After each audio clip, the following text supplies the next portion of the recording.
तेरी राहें मुश्किल कर दूं, कोई गड्ढा थोड़ी हूं कि हर कोई आकर रुक जाए, बस अड्डा थोड़ी हूं, तेरी राहें मुश्किल कर दूं, कोई गड्ढा थोड़ी हूं, और जरा सी अनबन में बदल जाऊं, कोई राघव चड्ढा थोड़ी हूं। जो आदमी खुद सिम का जो है वो महीने का जो रिचार्ज है वो 28 से 30 दिन करवाने के लिए चला था, समझ रहे हैं, अब वो खुद पोर्ट हो गया है।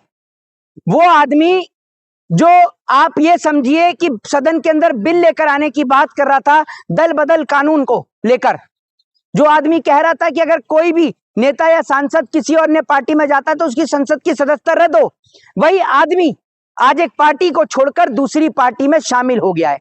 और सोशल मीडिया पर तो ऐसे ऐसे मीम्स बन रहे हैं राघव चड्ढा पर कि आप और हम सोच भी नहीं सकते।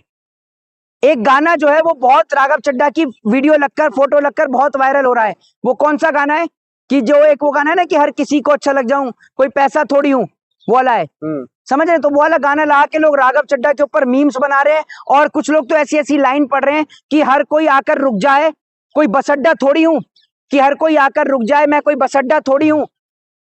लोग इस तरीके की बातें और इस तरीके के मेम्स राघव चड्ढा के लिए बना रहे हैं। और बड़ी बात यह कि अब दोनों रीलबाज नेता एक साथ आ गए हैं। पहले रीलबाज नेता नरेंद्र मोदी और दूसरा राघव चड्ढा।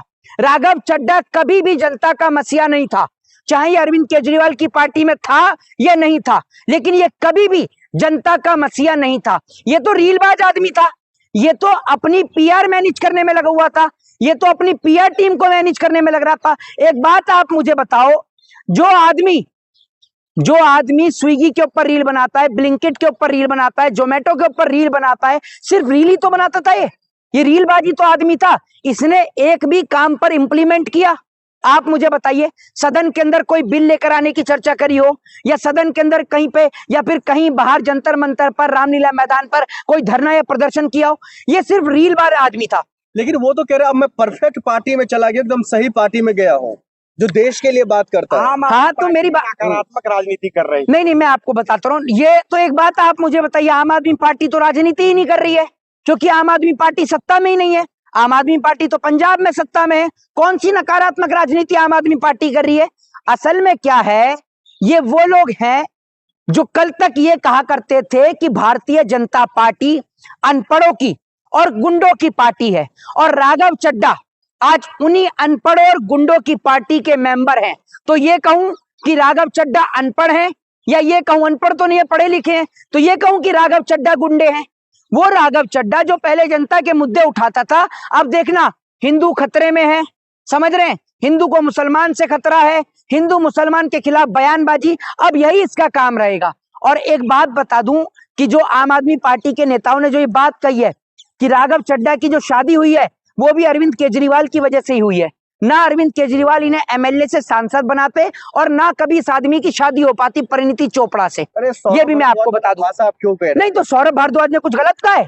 आप मुझे ये बता दो। और दूसरी बात ये, वो हरभजन सिंह जिसको कभी मुंबई इंडियंस ने खरीदा था, फिर कभी सीएसके ने खरीद लिया, अब परमानेंटली उसको भाजपा ने खरीद लिया है। उसके तो बंगले पर भी लिख गया पंजाब का गद्दार, समझ रहे हैं भाई? उसको तो ये सोचना चाहिए हरभजन सिंह को कि सर पर जो सिख भाइयों का जो पग, जो ताज है, इसने तो उसको भी अपमानित करवाने का काम किया है। अपना कोई स्वतंत्रता इस देश में नहीं बचा है? क्यों नहीं है? एक बात आप मुझे बताइए, वो कौम, वो सरदारों की कौम जो पूरे दुनिया में कहीं पर किसी पर कोई भी आपदा आती है तो वो गुरु नानक देव जी को चाहने वाले वो तुरंत वहां पर लंगर की सुविधा लगाते हैं, चाहे फिर वो कहीं पे बाढ़ की प्रॉब्लम हो, चाहे कहीं पे खाने की दिक्कत हो, हर जगह आपको, दुनिया के हर कोने में आपको गुरुद्वारे नजर आएंगे, हर जगह हमारे सिख भाइयों की सेवा नजर आएगी।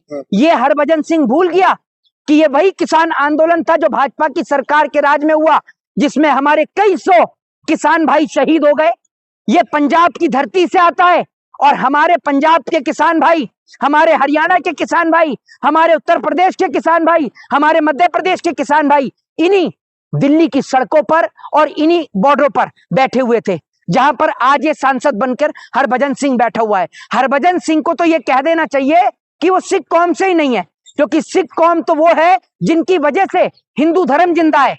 सिख कौम तो वो है जिन्होंने अपना गला कटवा दिया, लेकिन ये गला किसी के आगे झुकाया नहीं।